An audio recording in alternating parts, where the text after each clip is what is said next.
अस्सलाम वालेकुम जी। ਅੱਜ मैं मौजूद हाँ मेरे अपने पिंड इस्लाम नगर ਦੇ ਵਿੱਚ ਜਿੱਥੇ ਕਿ ਉਹ ਇਵੈਂਟ ਸ਼ੁਰੂ ਹੋ ਗਿਆ ਕਿ ਜਿਹੜਾ ਹਰ ਛੋਟੀ ਤੇ ਹੁੰਦਾ ਹੈ ਇਸਲਾਮ ISL ਇਸਲਾਮ ਨਗਰ ਸੁਪਰ ਲੀਗ ਤੇ ਉਹਦਾ ਬਕਾਇਦਾ ਇਫਤਤਾਹ ਹੋ ਚੁੱਕਿਆ 27 ਤਕਰੀਬ ਵੀ ਹੋ ਗਈ ਹੈ। ਪਹਿਲਾ ਮੈਚ ਲੀਗ ਦਾ ਉਹ ਜਿਹੜਾ ਹੈ ਨਾ ਬਿਲਕੁਲ ਸ਼ੁਰੂ ਹੋਣ ਵਾਲਾ ਹੈ।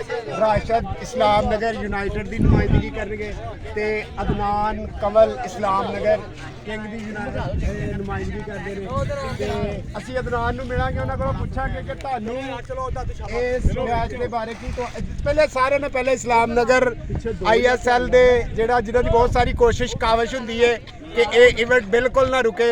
ਮੁਹੰਮਦ ਜ਼ਾਹਿਦ ਇਸਲਾਮ ਨਗਰ ਕ੍ਰਿਕਟ ਟੀਮ ਦੇ ਕਪਤਾਨ ਵੀ ਨੇ, ਉਹਨਾਂ ਨੂੰ ਦੱਸਾਂਗੇ ਤੁਸੀਂ ਆ ਇਵੈਂਟ ਜਿਹੜਾ ਇਹਦੇ ਵਿੱਚ ਕਿੱਦਾਂ ਦੇ ਮੈਚ ਵੇਖਣ ਨੂੰ ਮਿਲਣਗੇ। ਪਹਿਲਾ ਮੈਚ ਤੇ ਸ਼ੁਰੂ ਹੋ ਗਿਆ, ਬਾਕੀ ਜਿਹੜੇ ਵੇਖਣ ਨੂੰ ਮਿਲਣਗੇ ਉਹ ਸ਼ਾਇਕੀਨ ਨੂੰ ਕਿੱਦਾਂ ਦੇ ਮਿਲਣਗੇ। ਮਾਸ਼ਾਅੱਲਾ ਸਾਰੇ ਮੈਚ ਚੰਗੇ ਹੋਣਗੇ, ਸਾਰੇ ਟੀਮਾਂ ਬੈਲੈਂਸ ਆ ਤੇ ਅੱਛੀ ਕ੍ਰਿਕਟ ਵੇਖਣ ਨੂੰ ਮਿਲੇਗਾ। ਤੁਸੀਂ ਨਹੀਂ ਤੇ ਜਿਹੜਾ ਹਿੱਟ ਤੋਂ ਹਿੱਟ ਟਾਰਗੇਟ ਮਤਲਬ ਬਹੁਤੇ ਤੋਂ ਬਹੁਤੇ ਸਕੋਰ ਕਿੰਨੇ ਫਾਈਟਰ ਮੈਚ ਹੋਣਗੇ? ਬਿਲਕੁਲ ਫਾਈਟਰ ਮੈਚ ਹੋਣਗੇ, ਕੋਈ 50 ਪਲੱਸ 60 ਪਲੱਸ ਟਾਰਗੇਟ ਮਿਲੇਗਾ ਹਰ ਟੀਮ ਤੇ ਕਿੰਨੇ ਓਵਰ ਇੱਕ ਮੈਚ ਦੇ? 5 ਓਵਰ ਦਾ ਮੈਚ 5 ਓਵਰ ਦਾ ਮੈਚ ਤੇ ਇਨਸ਼ਾਅੱਲਾ ਫਾਈਟਰ ਜਿਹੜੇ ਨੇ ਨਾ ਮੈਚ ਉਹ ਤੁਹਾਨੂੰ ਵੇਖਣ ਨੂੰ ਮਿਲਣਗੇ।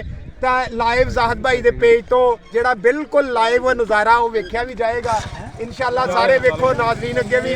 ਤੇ ਇਤਨਾਨ ਇਸਲਾਮ ਨਗਰ ਕਿੰਗ ਦੇ ਕਪਤਾਨ ਨੇ ਇਸ ਟਾਈਮ ਉਹਨਾਂ ਦਾ ਜਿਹੜਾ ਨਾ ਉਹ ਬਿਲਕੁਲ ਮੈਚ ਸ਼ੁਰੂ ਹੋਣ ਵਾਲਾ। ਰਾਸ਼ਦ ਵੀ ਅਸੀਂ ਉਹਨਾਂ ਕੋਲ ਵੀ ਜਾਵਾਂਗੇ।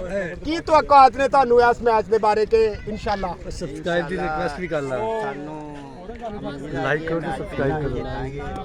ਇਹਦੇ ਤੇ ਟੀਮ ਨਾਲ ਕੌਨਫੀਡੈਂਟ ਹੁੰਦਾ, ਜ਼ਿਆਦਾ ਹੌਸਲਾ। ਤੁਹਾਨੂੰ ਆਪਣੇ ਜਿਹੜੇ ਤੁਹਾਡੇ ਟੀਮਮੇਟ ਨੇ, ਤੁਹਾਡੇ ਪਲੇਅਰ ਨੇ ਜਿਹੜੇ ਟੀਮ ਦੇ, ਉਹਨਾਂ ਦੇ ਬਾਰੇ ਤੁਹਾਡੇ ਕੀ ਖਿਆਲਾਤ ਨੇ, ਕਿੱਦਾਂ ਯੂਜ਼ ਕਰਨਗੇ? ਅਸੀਂ ਵੀ ਉਸੇ ਤਰੀਕੇ ਨਾਲ ਯੂਜ਼ ਕਰਾਂਗੇ ਜੇ ਤਰੀਕੇ ਨਾਲ ਟੀਮ ਦੀ ਸਿਚੁਏਸ਼ਨ ਵੇਖ ਕੇ, ਠੀਕ ਹੋ ਗਿਆ। ਹਿਸਾਬ ਕਿਤਾਬ ਵੇਖ ਕੇ ਸਾਰਾ ਕੁਝ। ਅਸੀਂ ਇੱਕ ਵਾਰੀ ਨਾਜ਼ਰੀਨ ਚੱਲਾਂਗੇ ਭਾਈ ਰਾਸ਼ਦ ਕੋਲ, ਉਹਨਾਂ ਕੋਲੋਂ ਵੀ ਜਾਣਾਂਗੇ ਕਿ ਤੁਹਾਡੇ ਜਿਹੜੇ ਮੁੰਡੇ ਨੇ ਤੁਹਾਡੀ ਟੀਮ ਦੇ ਉਹ ਕਿੰਨੇ ਕੁ ਜੋਸ਼ 'ਚ ਨੇ ਕਿ ਮੈਚ। ਇਹ ਰਾਸ਼ਦ ਭਾਈ ਨੇ ਜੀ ਇਸਲਾਮ ਨਗਰ ਯੂਨਾਈਟਿਡ ਦੇ ਕੈਪਟਨ ਨੁਮਾਇੰਦਗੀ ਕਰਨ ਡਏ ਨੇ।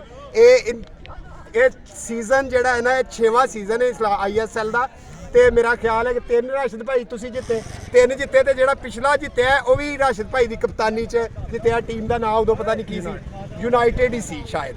ਤੇ ਰਾਸ਼ਦ ਭਾਈ ਤੁਹਾਨੂੰ ਆਪਣੀ ਮੁੰਡਿਆਂ ਤੇ ਕਿੰਨੀ ਕੁ ਤਵੱਕੋ ਨੇ ਕਿਉਂਕਿ ਪਲੇਅਰ ਹਰ ਸਾਲ ਚੇਂਜ ਹੋ ਜਾਂਦੇ ਨੇ, ਕਿੰਨੀ ਕੁ ਤਵੱਕੋ ਹੈ ਕਿ ਤੁਸੀਂ ਇਨਸ਼ਾਅੱਲਾ ਮੁੰਡੇ ਸਾਰੇ ਬਹੁਤ ਅੱਛੇ ਆ, ਮਿਹਨਤ ਕੀਤੀ ਉਹਨਾਂ ਨੇ ਪਹਿਲਾਂ ਵੀ ਤੇ ਮੈਚ ਵਿੱਚ ਵੀ ਪੂਰੀ 100% 100% ਜਿਹੜਾ ਨਾ ਪਰਫਾਰਮੈਂਸ ਦਿਖਾਉਣਗੇ ਉਹ ਤੇ ਇਨਸ਼ਾਅੱਲਾ ਅਸੀਂ ਮੈਚ ਵਿਨ ਕਰਾਂਗੇ। ਚਲੋ ਮੇਰੇ ਕੋਲ ਵੀ ਟਾਈਮ ਥੋੜਾ, ਤੁਹਾਡੇ ਕੋਲ ਵੀ ਮੈਚ ਬਿਲਕੁਲ ਉਹਨਾਂ ਦਾ ਰੁਕ ਰਿਹਾ, ਲੇਕਿਨ ਸਾਡੀਆਂ ਦੁਆਵਾਂ ਤੁਹਾਡੇ ਨਾਲ ਨੇ ਇਨਸ਼ਾਅੱਲਾ। ਉਹ ਮਾਸਟਰ